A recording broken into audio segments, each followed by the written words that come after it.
আচ্ছা আমাকে দুইটা কাজ করি আগে। আচ্ছা কাজ তো করবেন, আমার ফেসটা ধরেন দেখেন। হ্যাঁ মানে আমি যে ওয়েদারে যে আসি কি হ্যাঁ। জন্য আসি, কই এটা ধরেন, হুম। মুখ তো দেখাই গেল না। হুম না দেখা গেলে কিভাবে?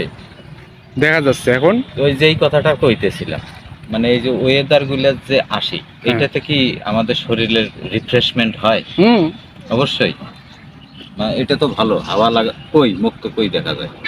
তোমার করে না না আমি করতেছি, শোনেন শোনেন শোনেন, আমার তুই এই কথাগুলো করবি যেটা আমি ভিডিও করব, তাই তো? ভিডিও হইতেছে তো ও, রে সেটা ভাই। কিন্তু আমাকে আগে বুঝেছ নাই তো, আরেকবার নতুন করে চালু দে, আমি ধরে থাকবো। না না কাটি তোমার, আমি যে এই কথাগুলোই কল লাগছি যে এই ন্যাচারাল পরিবেশে আসলে আমাদের শারীরিকভাবে অনেক উন্নতি হয়, আমাদের মস্তিষ্ক খুব ভালো থাকে নাকি? আপনারা কি পরিবেশটা দেখতে চান? তাহলে আপনাদেরকে এই জায়গাটা আসতে হবে। এটা হলো অলিপুর রোড। হ্যাঁ, হালাপটের পাশ দিয়ে, কুড়িগ্রাম টু অলিপুর রোড। হালাপটের পাশ দিয়ে, হালাপটের পাশ দিয়ে, হ্যাঁ জোরে কোন সমস্যা নাই। হালাপটের পাশ দিয়ে এই রাস্তাটা এসেছে। তো মনোরম পরিবেশ, গাছগুলো অনেক সুন্দর লাগতেছে। এই পাশে মনে হয় ভাই কালো আসতেছে না?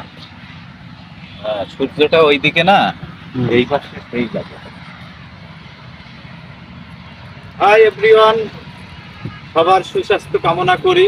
আপনারা অবশ্যই আমাদের জন্য দোয়া করবেন, যেন এই সুন্দর পৃথিবীতে সুন্দরভাবে যেন বাঁচতে পারি। সবসময় যেন আমরা এরকম নিরিবিলি পরিবেশে চলতে থাকি। গাড়ি ভাই, হ্যাঁ সাইড দিয়ে প্রাইভেট কার গেল গাইস। আসলে এই জায়গাটা আসলে আমার মনটা খুব শীতল হয়ে যায়। আমি প্রায় প্রায় কিন্তু ন্যাচারাল জায়গাতে যাই এবং এই ন্যাচারালের উপরেই ভিডিও দিই।